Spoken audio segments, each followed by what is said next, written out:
আসসালামু আলাইকুম আরহামতুল্লাহি আবরকাত। আলহামদুলিল্লাহ, আমরা খুব সুন্দর একটা বিষয় নিয়ে আলোচনা করব ইনশাআল্লাহ, এবং খুবই এক্সেপশনাল একটা বিষয় নিয়ে আলোচনা করব। বিষয়টা হলো যে মেন্টাল সাইকোলজিক্যাল ডিসঅর্ডার্স বা মেন্টাল ডিসঅর্ডার্স, অর্থাৎ মানসিক সমস্যা নিয়ে।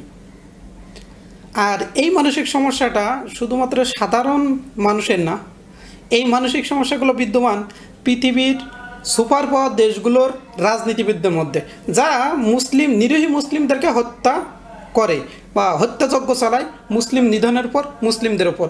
এরা আসলে এক একজন মানসিক রোগী। এছাড়া আরও কিছু মানসিক রোগ আছে, যেমন মুসলিমদেরকে জঙ্গি বলা। যাদের মানসিক রোগ আছে তারা মুসলিম দেখলেই মুসলিমদেরকে জঙ্গি ভাবা শুরু করে বা মনে করে মুসলিম মানেই জঙ্গি। এই ব্যক্তিগুলো এরা মানসিক রোগী, এরা মানসিকভাবে অসুস্থতার শিকার।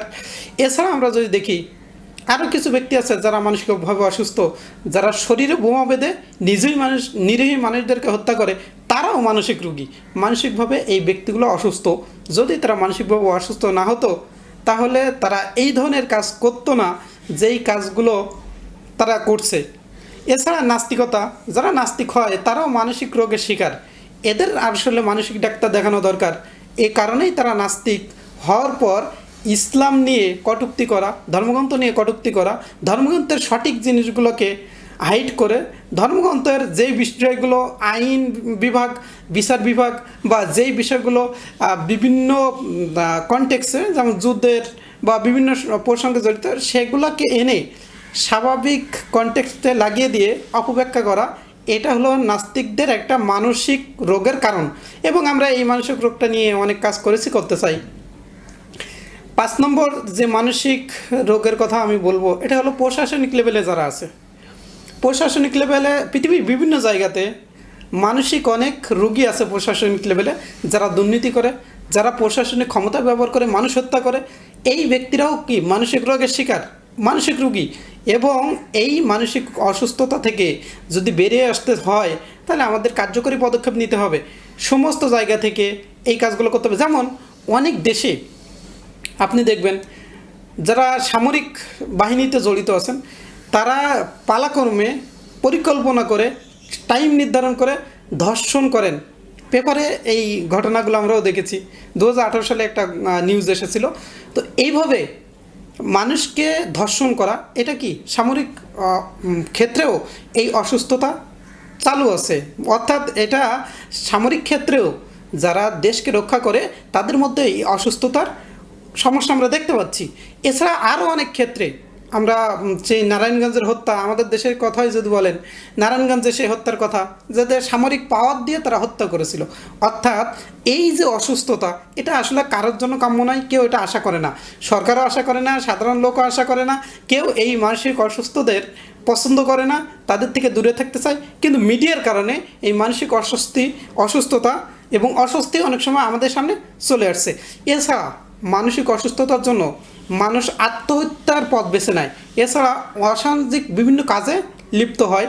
7 নম্বর পয়েন্ট, মানসিক অসুস্থতার ফলে বা মানসিক অসুস্থতার কারণে মানুষ ধর্ষণ, খুন, ব্যভিচার এবং মাদকদ্রব্যের আসক্তি বা নেশা জাতীয় দ্রব্যের আসক্তি, এই কাজগুলো করে শুধুমাত্র মানসিক অসুস্থতার কারণে। এই ব্যক্তিগুলো কি মানসিকভাবে অসুস্থ। এছাড়া আমরা দেখি অনেক ডাক্তাররাও আছে। 8 নম্বর পয়েন্ট, অনেক ডাক্তাররাও আছে যারা মানসিক রোগী। অর্থাৎ ডাক্তার হওয়ার পরেও দুর্নীতি করে, ডাক্তার হওয়ার পরেও নেশাজাতীয় দ্রব্যের আসক্তি, বিড়ি খায়, সিগারেট খায়। এই ডাক্তারগুলোও কি মানসিক রোগী। তাহলে আমরা মানসিকভাবে অসুস্থ, তাই তারা এই ড্রাগ সেবন করছে, বিভিন্ন অনৈতিক কাজে আমরা ডাক্তারদের দেখতে পাচ্ছি। তাহলে এরাও কি মানসিকভাবে অসুস্থ। তাহলে আমরা এই সমস্ত মানসিক অসুস্থতা নিয়ে কথা বলছি, এগুলো সমাধানের জন্য। অনেক ধর্মের অনুসারীরা তারা ধর্মের নামে মানুষ হত্যা করে, এটা মানসিক অসুস্থতা। নিরীহ মানুষকে হত্যা করা মানসিক অসুস্থতা।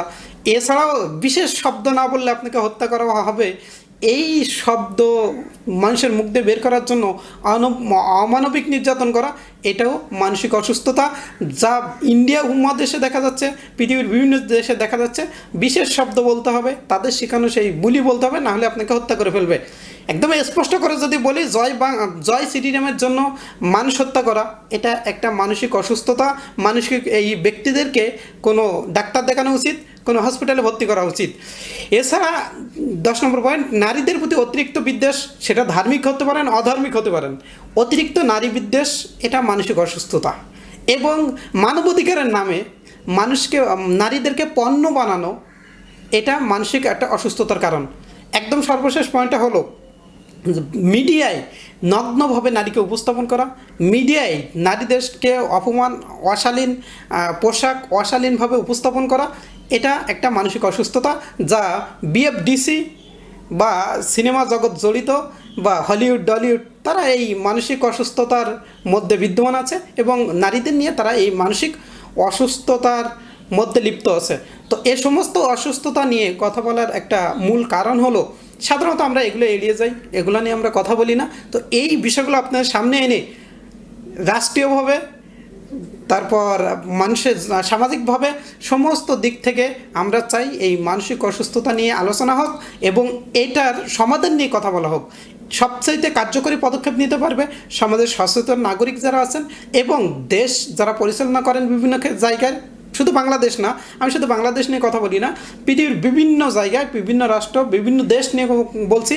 সেই দেশের রাষ্ট্রপ্রধানরা এই মানসিক রোগ সারার জন্য, মানসিক অসুস্থতা সারার জন্য অনেক ধরনের ব্যবস্থা, কার্যকরী পদক্ষেপ নিতে পারেন ধর্মীয়ভাবে এবং বিভিন্ন ডাক্তারদের মাধ্যমে পরামর্শ করে আমরা এই ধরনের সিদ্ধান্ত নিতে পারি যে কিভাবে এটা থেকে আমরা বের হতে পারি।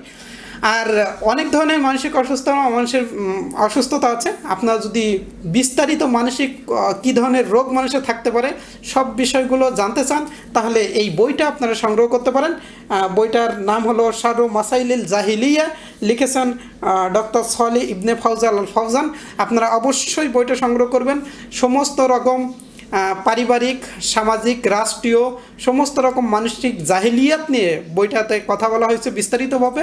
আপনারা এই বইটা পড়লে বুঝতে পারবেন যে জাহিলিয়াত কত প্রকার এবং কী কত ধরনের মানসিক অসুস্থতা আছে, নাস্তিকতা নিয়ে শুরু করে সমস্ত বিষয়, তারা কী ধরনের মানসিক অসুস্থতার শিকার, এই বিষয়টা বুঝতে পারবেন এই বইটাতে।